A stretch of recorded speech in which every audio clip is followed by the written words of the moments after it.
I want you to take a second right now and look at the device you're listening to this on. Just really look at it. Yeah.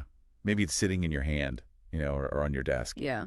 Or maybe it's literally strapped to your wrist or shoved into your ears. Right. We spend, just a massive chunk of our lives agonizing over what comes out of these devices. Oh, absolutely. We talk endlessly about AI, right?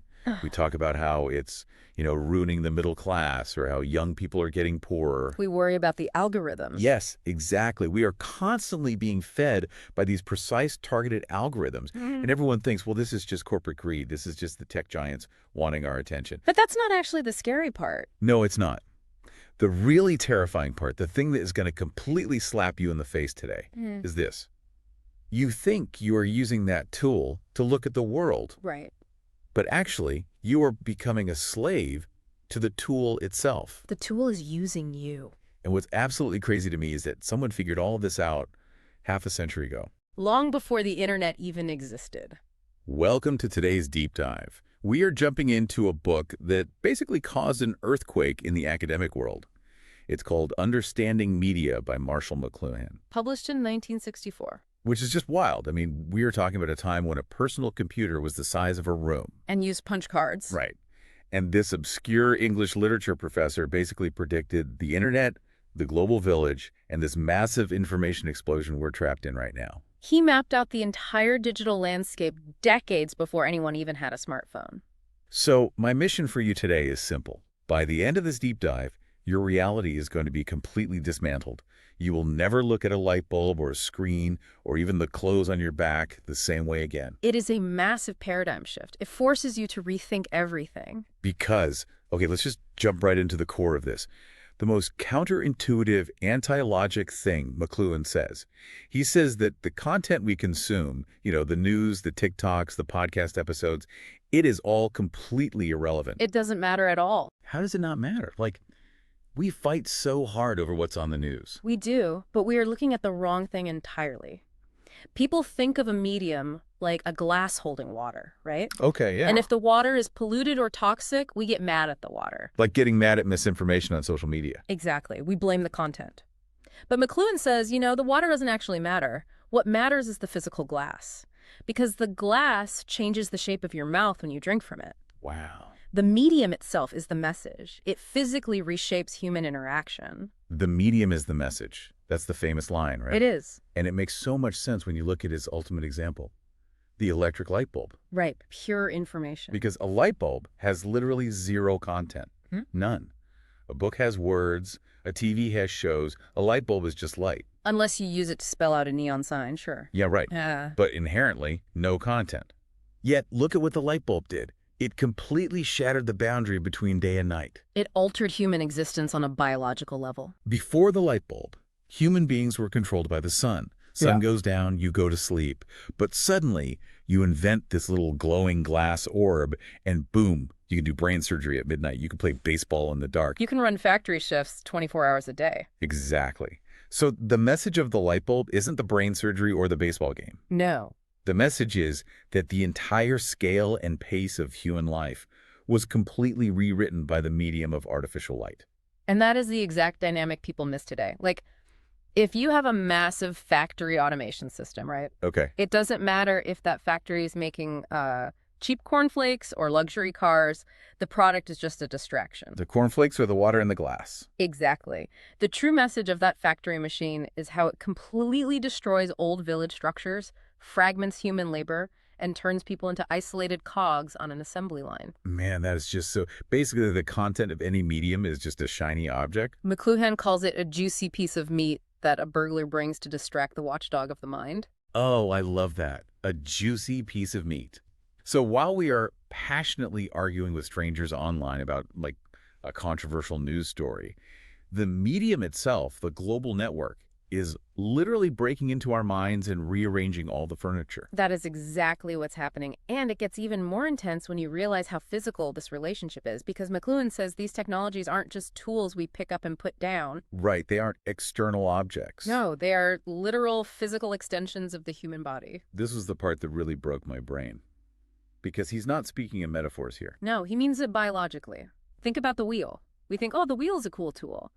But McLean says, no, the wheel is a biological extension of the human foot. Right. It leverages friction and gravity just like walking, but it does it way faster. Exactly. And a book is just an extension of the eye. So what about, like, clothes? Clothing is an extension of your skin. It's your biological temperature control system pushed outside of your body. And housing is just collective skin. Right.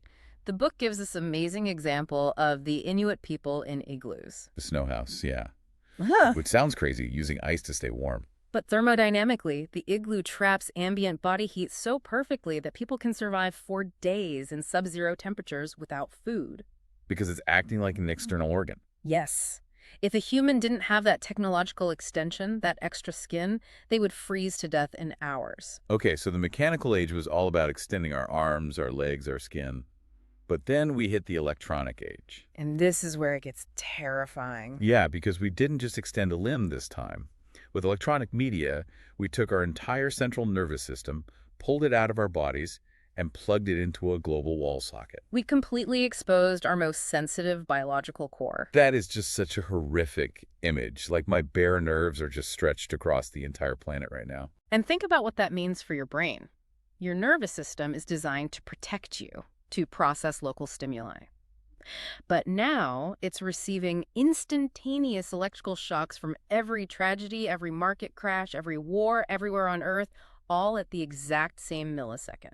The human body wasn't built for that kind of bandwidth. Not at all. It's a massive biological trauma. And to cope with that trauma, human beings do something very specific. McLuhan uses the Greek myth of Narcissus to explain this. Okay, yeah, let's talk about Narcissus. Because usually we just think, oh, he was that really arrogant, vain guy who fell in love with his own reflection. Right, that's the common story. But McLuhan looks at the root of the word. Narcissus shares a root with the word narcosis. Narcosis, like narcotics, like numbness. Exactly. He wasn't in love with himself. He fell into a stupor. He was looking at an extension of his own body in the water, but the shock of seeing it externalized was so intense that his system shut down. He became numb to survive. He became a closed loop. He self-amputated his own awareness. Wait, so is that what doom scrolling is? What do you mean? Like, when I sit on the couch for 3 hours just blindly swiping through horrible news and flashy videos, I always think I'm just bored or addicted. But am I actually in a state of narcosis?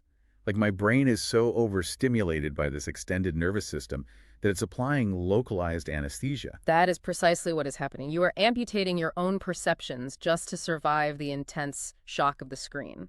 We are literally paralyzing ourselves. And we just become completely numb to the fact that we are serving these machines. We become servo mechanisms. We adapt our lives to fit the technology, not the other way around. The book talks about how Native American tribes changed their entire society to serve the canoe, or how cowboys basically became biological attachments for their horses. Right. And today, we curve our spines to hunch over screens. We ruin our sleep cycles to answer emails.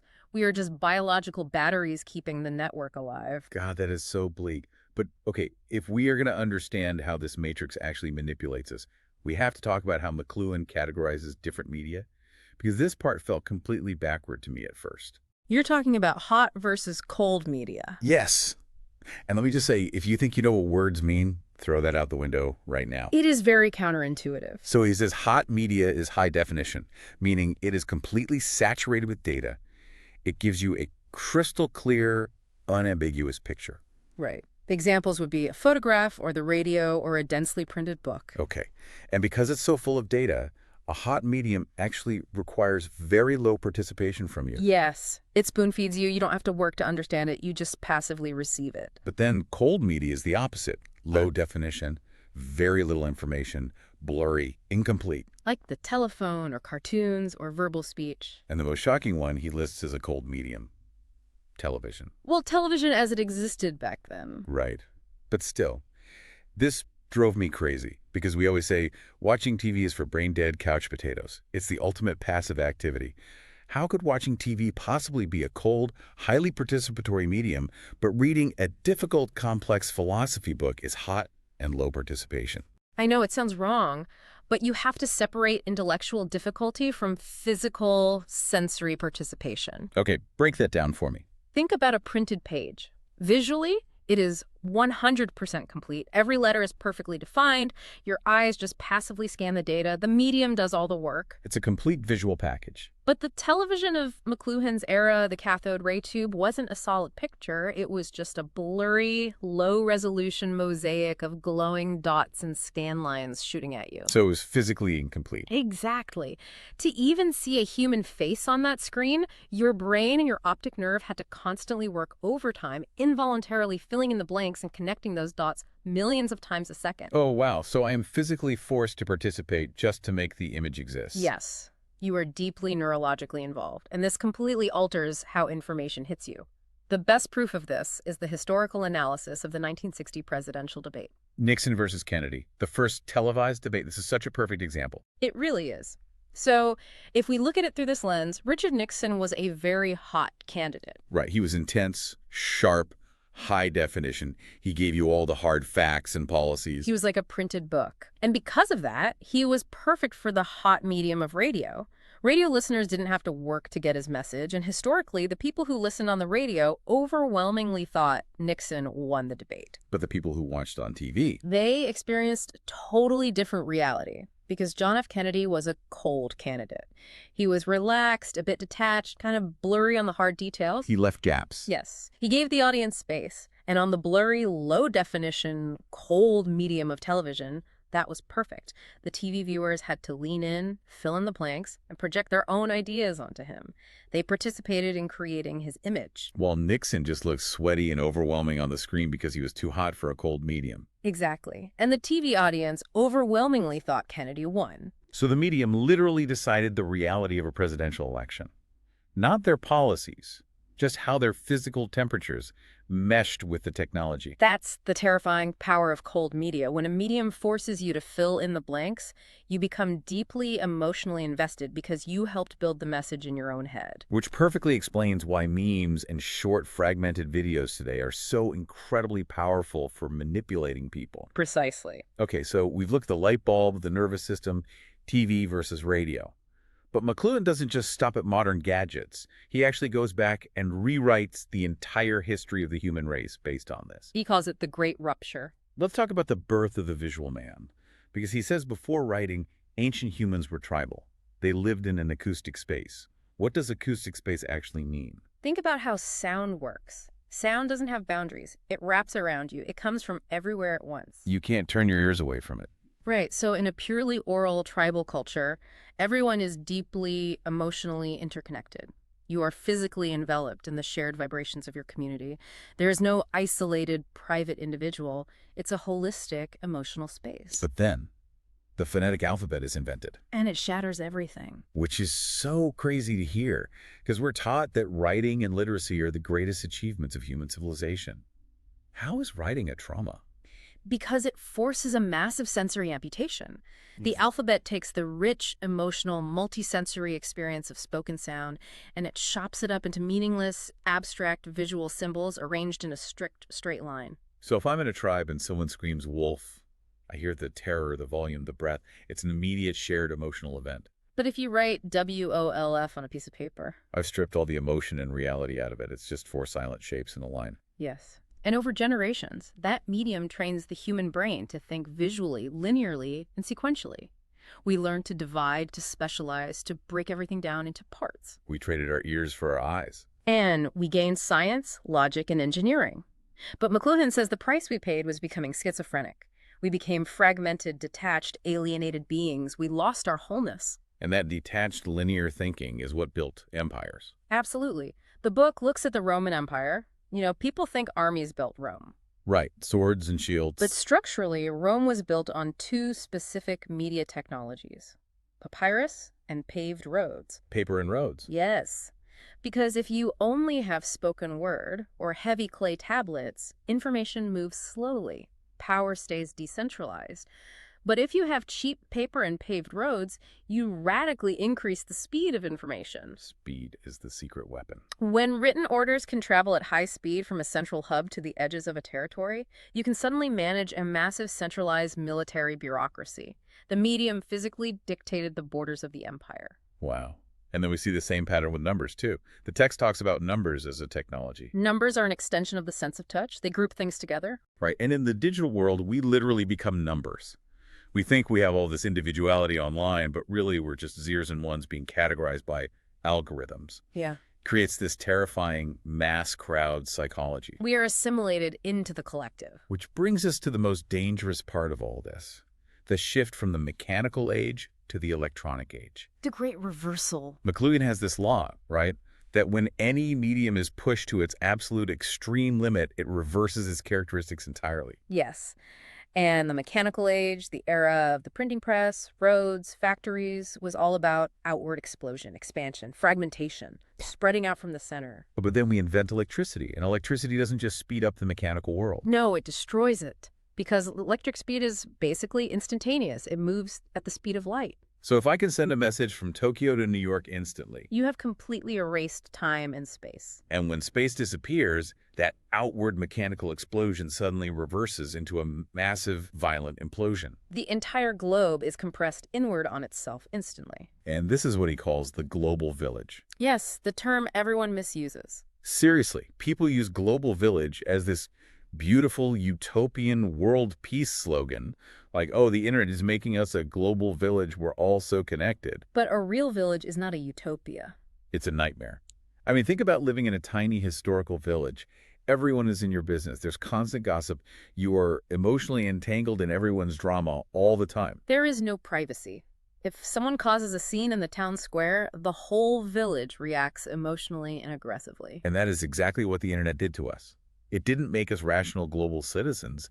It retribalized us. It forced us back into an acoustic tribal space. The detached, polite, logical thinking of the print age is gone. Right, because electricity is instantaneous and multisensory. It demands total involvement. When a conflict happens halfway across the world, it's instantly beamed into our externalized nervous system. We feel the panic and the outrage immediately. We are physically tangled up with the emotional reactions of billions of people. That intense polarization we see today, the cancel culture, the tearing apart of society, that isn't a glitch in the software. It's the technology working exactly as intended. It is the inevitable result of electric media. We are a primal tribe again, but now we have nuclear weapons and global networks. And we get these crazy moments of hybrid energy, too. The text talks about what happens when two different media collide. Like nuclear fission. Yeah. When the oral culture met the printing press, it exploded and gave us individualism. And now today, we have AI colliding with the global internet. The energy released by that collision is completely rewriting the power structures of the planet as we speak. So let me just summarize this because my head is spinning. We create these tools to solve little problems. We want convenience. Right. But in the process, we are literally amputating our senses.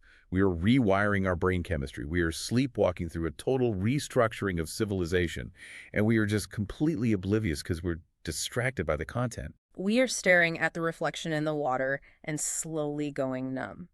Understanding the medium is literally the only way to wake up. Okay. So I want to leave you, the listener, with one final, deeply unsettling thought based on all of this. We've established that we have externalized our central nervous system into the electric grid. Yes. But here is the catch. That grid is not some neutral, empty wire. That extended nervous system of yours is currently owned, operated, and aggressively optimized by massive commercial monopolies. Driven by algorithms. Algorithms whose only goal is to keep your nerves twitching for profit. We have literally rented out our eyes, our ears, and our brains to corporations in exchange for convenience. It is the ultimate vulnerability. So the next time you feel a sudden wave of anger at a political headline or a deep, desperate need to buy a product you just saw, or just this crushing, heavy anxiety about the world, I want you to ask yourself, who is actually doing the feeling in your life? Are you an independent individual making choices, or are you just a biological nerve ending twitching in response to a machine's phantom pain? Are we just repeating history on a massive closed loop? Something to think about next time you reach for that smooth piece of glass in your pocket and assume that you're the one in control.